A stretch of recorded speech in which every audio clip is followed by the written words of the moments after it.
Bonjour à tous et bienvenue sur la chaîne Fire Alarm 77. Alors aujourd'hui on a atteint vraiment les 636 abonnés. Donc ça fait longtemps que j'ai pas fait de vidéo. Mais en tout cas je vais vous remercier. Vraiment 636 abonnés c'est pas rien. C'est vraiment... on a compté un petit peu les abonnés franchement. Mais ça fait longtemps que j'ai pas fait de vidéo parce que déjà pour le manque de temps. Et en plus de ça, vu qu'il y avait autre chose un petit peu à faire. Voilà. Donc aujourd'hui ça sera donc je pense que vous avez déjà vu une fois, donc ça c'était pas mon neutronique mais c'était la neutronique d'une personne que j'avais fait dans le bâtiment, en test. Mais là ce qu'on va faire aujourd'hui c'est qu'on va vous montrer un petit peu comment fonctionne cette ancienne neutronique. Alors c'est une ancienne neutronique à une boucle, c'est les anciennes de je sais pas de quelle année, je sais pas, peut-être dans les années 2008-2009 à peu près. Surtout que maintenant ils font des nouveaux neutroniques qui sont vraiment magnifiques. J'aurais bien aimé les tester pour prouver qu'un neutronique c'était pas mal. Mais moi je ne l'ai pas, donc du coup voilà. Alors, donc ce qu'on va faire aujourd'hui c'est que on va faire avec sirène intégrée à la type 4. Après on fera sirène externe. Bon, c'est pas les mêmes marques, je le sais, oui effectivement, mais j'ai pas de neutronique en sirène, je n'ai pas de neutronique en DN, donc voilà quoi, ça va être comme ça. Et puis voilà. Alors déjà, je vais vous montrer un petit peu la type 4 en particulier. Après, on fera le déclencheur manuel comme c'est foutu à l'intérieur. Mais en toute chose, on va faire la type 4 ensemble.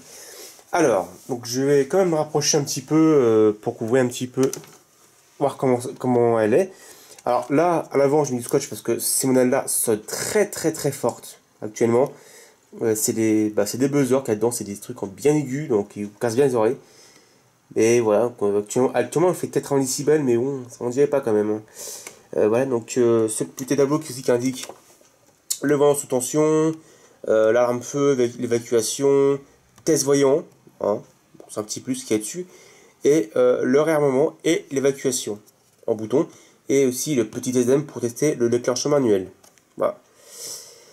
Alors, en dessous, bien évidemment, bon, il a déjà été utilisé, hein, donc celui-là je l'avais récupéré dans une entreprise, celui-là, donc c'est pas le même que j'ai fait l'autre fois.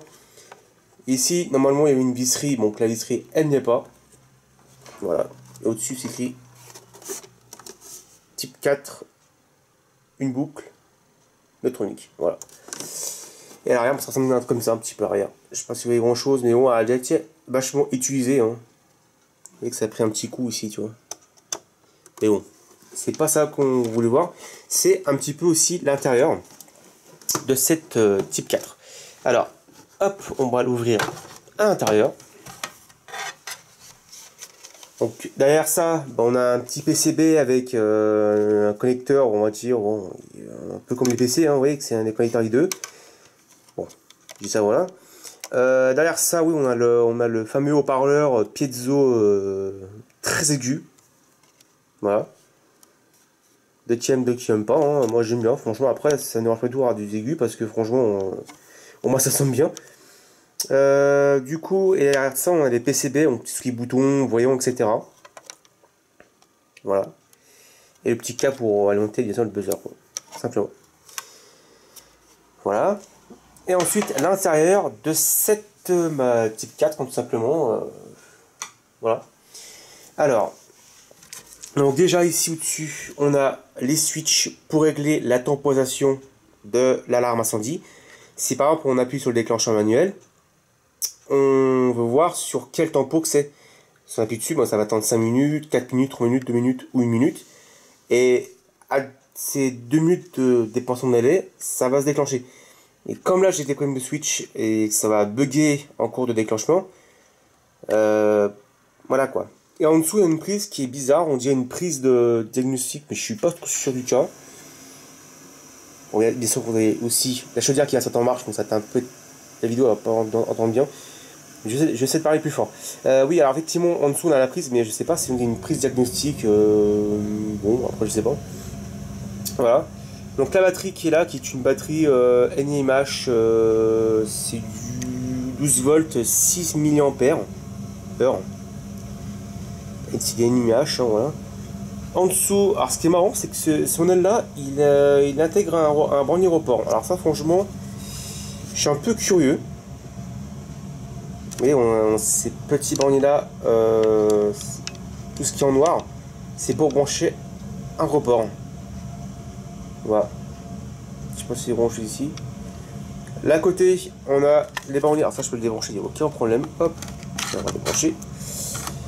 C'est tout ce qui est. Alors je sais pas si c'est grand chose, c'est un peu chiant, hein, ils ont mis au-dessus de riz. Alors tout à droite, c'est. Enfin, les deux borniers de droite, c'est pour brancher un DM. Et celui de gauche, le bornier de gauche, c'est pour le diffuseur sonore. Voilà. Et ici, le petit connecteur de batterie qui est là. Voilà, débranché. Et ainsi que son secteur 230 volts. Oui, ça va. C'est mauvais bornier, hein, mais j'ai pas trouvé le tout dans le bornier. Ça, c'est un Bright Secure que j'ai actuellement. Voilà. Donc après, phase neutre terre. Hein. Après, il suffit de respecter un peu les borniers. Là, je vais vous montrer. Hop. Voilà. Alors franchement, la terre là-dessus, il n'y a pas besoin parce que vu que c'est du capot ABS, donc bon, je suppose qu'il n'y a pas besoin de terre. Mais sinon, pour le restant, voilà quoi. Hop, on va remettre ça à l'intérieur. Voilà. Et on va tout simplement le tester un petit peu. Et puis aussi, je peux vous dire, s'il y a ainsi un fusible à l'ampère, ça doit être pour le 230 volts, mais je suis pas sûr. On fera un test après, mais je pense que c'est pour le secteur 230. Clairement, après un ampère, peut-être que ça bouffera moins plus que par rapport aux autres fusibles, mais bon. Voilà, et on va tester ça ensemble. Voilà. Du coup, je vais la brancher et on va voir un petit peu pour voir comment elle s'allume. Si elle fonctionne déjà, parce que bon, je suppose que déjà elle fonctionne pas bien des fois. Ça peut arriver aussi hein, quand vous occupez des petits cas comme ça qui ne fonctionnent pas bien. Chose qui arrive.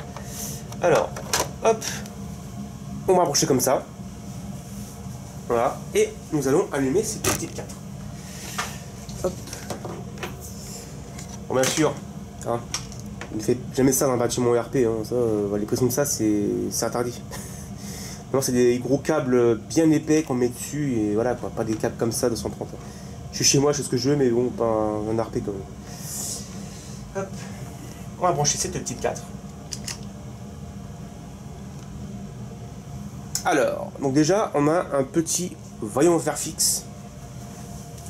Alors, je sais vous rapprocher un petit peu parce que bon, c'est un peu chiant, on ne voit pas grand chose. Hop, ici, on a le petit voyant vert qui est allumé. Pas sur grand chose, voilà, donc ça c'est allumé. Et voilà, on peut faire même aussi un test voyant si on veut faire un test voyant. On peut voir que tout s'allume correctement. Voilà. On va faire en premièrement le test DM. Alors le test DM, comment ça marche? Et ben, donc à l'intérieur vous avez un bornier. Je vous ai montré il y a un instant même. Et en fin de compte, il est là en fait. Le TSM. En fait, il faut prendre votre tournevis ou quelque chose ou vos doigts. Il faut pas faire gaffe aussi au tout ce qui est secteur à la balle 230 parce que si vous touchez à ça, à mon avis, vous allez vous prendre des coups de châtaigne. Mais oui, donc ici c'est vers côté carton, donc il n'y a pas de souci. Ici vous avez les switches. Il est là en fait. Le mode SC Reset. Donc qui est ici. Donc, hop, on bascule le switch en bas. Vous aurez un voyant qui va clignoter orange. D'ailleurs ici, ça clignote orange. Surtout à ne pas oublier de désactiver la fin d'essai parce que sinon, en cas de déclenchement, ça va pas bien déclencher. Ça c'est clair.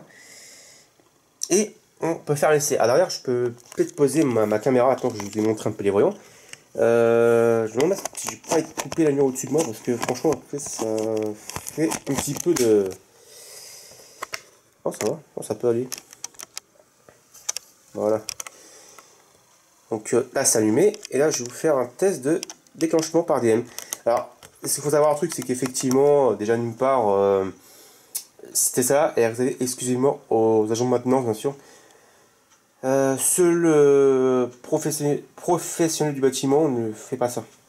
Normalement, c'est fait par le gars de maintenance. Alors, donc on va faire un petit test. Alors, attention aux oreilles, bien sûr, je vous préviens quand même, parce que ce truc-là, il sonne archi fort. Et là, on va faire un test. Attention aux oreilles. Voilà. Donc là, oui, effectivement, il s'active, mais donc, tranquillement, il s'active. Donc, hop, du coup, je vais avoir un massation. Et là, voilà. Alors, effectivement, il s'est déclenché comme si c'était l'alarme incendie. Bon, on préfère quand même désactiver ce truc-là parce que sinon, voilà. On va faire un essai sans le vent de déclencheur qui clignote orange. Hop. Voilà, donc là, le voyant, il s'est coupé. Et maintenant, nous allons procéder à un déclenchement manuellement ou standard. Vous voyez, donc il y a quand même des petits bugs au niveau du switch de contact ou carrément de relais. La son elle marche, hein, mais bon, c'est considéré comme un chef normalement un type 4. Hein. Donc là, on va réarmer.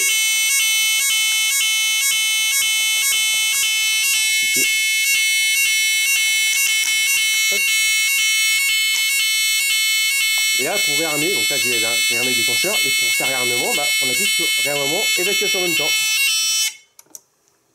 Voilà. Alors c'est un modèle qui est très ancien, bah, par contre, hein, c'est le genre de truc qui n'existe plus, je crois, ou ils font encore aujourd'hui, mais je suis pas sûr. Quand on active le déclencheur, ça va déclencher directement la type 4, et une fois que le DME est enclenché, il faut faire réarmement et évacuation en même temps, un peu là-dessus, et ça va réarmer la type 4. Voilà. Maintenant, on va faire bien évidemment l'évacuation générale. Alors pour faire ça, on appuie dessus et ça va sonner pendant 5 minutes. On voit qu'elle a un peu de mal aussi, donc on prend là aussi, hop, on réarme en appuyant sur réarmement et évacuation en même temps. Voilà. Et pour faire sonner la sirène là, on va faire un test sur le bornier qui est là. Voilà. Donc là, je vais introduire mon branchement de déclencheur, mon branchement de sirène. Et pour ça, il faut que je débranche ma petite plaque parce que quand je vais enlever ça, va, quand je vais enlever le bornier, ça va se déclencher. Tout simplement. Hop. Avec la petite 4, elle est hors tension. Voilà. Donc là, bien sûr, j'ai fait un essai de défaut batterie. Mais vous voyez que normalement on laisse la batterie comme ça branchée. Donc là je vous ferai un essai avec batterie, après batterie. Et après voilà. Et on va faire l'essai de sirène. Alors, pour vous mettre une sirène, normalement, bon ça je pense que vous connaissez, hein, les scènes comme ça, vous les connaissez, j'en ai déjà fait plein de vidéos. C'est que, hop, ça va être un branchement un peu artisanal, hein, bien sûr. Hop, on va faire comme ça, et on va mettre, du coup, il faut respecter le moins le plus. C'est un peu dommage de l'inverser. Après, sur ces types de sirènes, vous pouvez inverser, il n'y a aucun problème. Ça va faire un son continu, un son d'évacuation générale. Alors, donc là, je vais débrancher mon bornier. Voilà, je vais mettre le câble blanc qui est le moins. Hop, on va essayer de faire un peu les choses bien.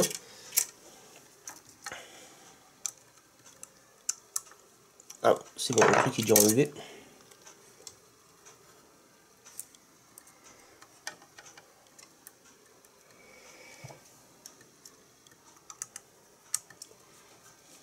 Hop, on va visser ça. Voilà. Et on va mettre le câble plus.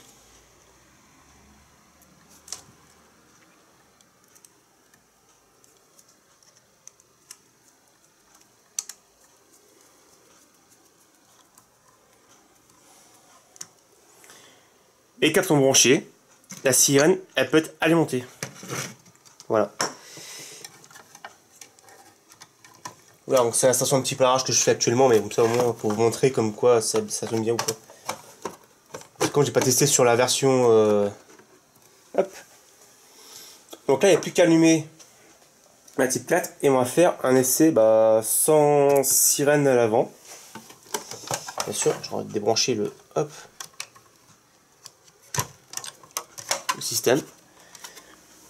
Et voir si cette sirène, elle fonctionne bien sur cette type 4. Donc là, je rebranche la neutronique. Voilà. On entendait un petit bref tech. Voilà. Un petit relais. Et ce qu'on va faire, c'est qu'on va faire un déclenchement. Bon, bien sûr, je débranche parce que bon, voilà, pour voir si cette sirène, elle fonctionne bien. Donc c'est parti. Je vais brancher, enfin faire sonner quoi. Allez.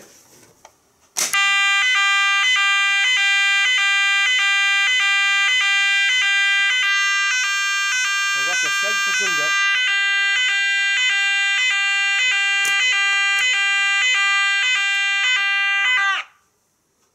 Bah, on peut voir que la scène sur cette type 4 là, elle fonctionne bien. Voilà. Après, on pouvait mettre du NGL, du Neutronic, ça marchera autant, mais après, il faut voir par rapport à votre voltage de votre cyan, bien sûr. Hein. Sinon, alors, c'est vrai que c'est monter du 12 volts sur une cyan comme ça, sur une type 4 comme ça, c'est un peu limite quand même. Un peu limite. Donc, ouais, que sur cette cyan là, sur cette type 4 en cyan en externe, ça fonctionne bien. Voilà. Maintenant, ce que je vais faire, c'est que je vais vous montrer le défaut batterie. Actuellement, il est débranché. Mais on va faire un défaut batterie. Alors pour ça, je vais redébrancher la type 4 pour que j'enlève le câble de la cyan externe. Hop. Voilà. Ça sonne plutôt fort quand même. Ça dépend aussi des modèles parce que je sais que la neutronique elle sonne fort aussi. Hop. La sirène en externe, elle fonctionne bien. Et maintenant, ce qu'on va faire, c'est qu'on va la faire marcher sans batterie. Et vous allez voir un petit peu la différence. Hop, donc là je remets mon branlé. Voilà. La sirène, elle marche, on n'en s'occupe plus. Et maintenant, je vais vous montrer le défaut batterie. Voilà. Donc déjà, je vais brancher ça. Je branche le panel avant.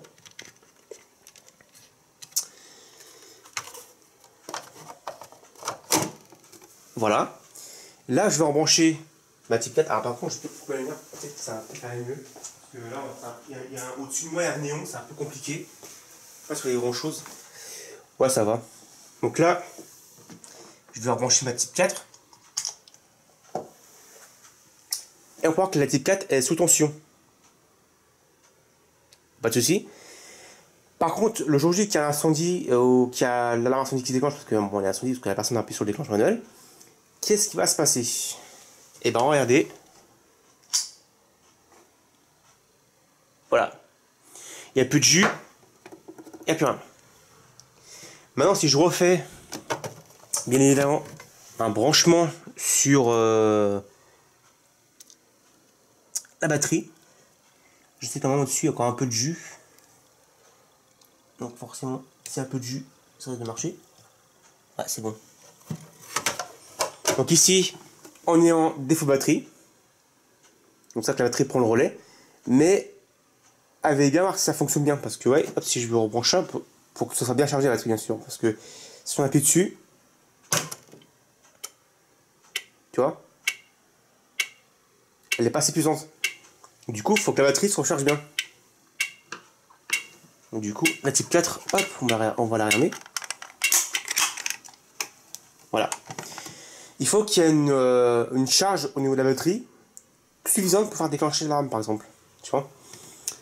Donc là, on met le jus. Et la type 4 redevient à son état initial. Voilà, donc du coup, je vais rallumer la lumière. Bah, c'est pour voir quand même un petit peu au niveau des voyants, parce que je sais que comme ça, vous ne verrez pas grand-chose, parce que bon, au-dessus de moi, j'ai un néon, ça réfléchit un peu trop de la caméra. Mais vous voyez que cette type 4 là, elle fonctionne encore bien.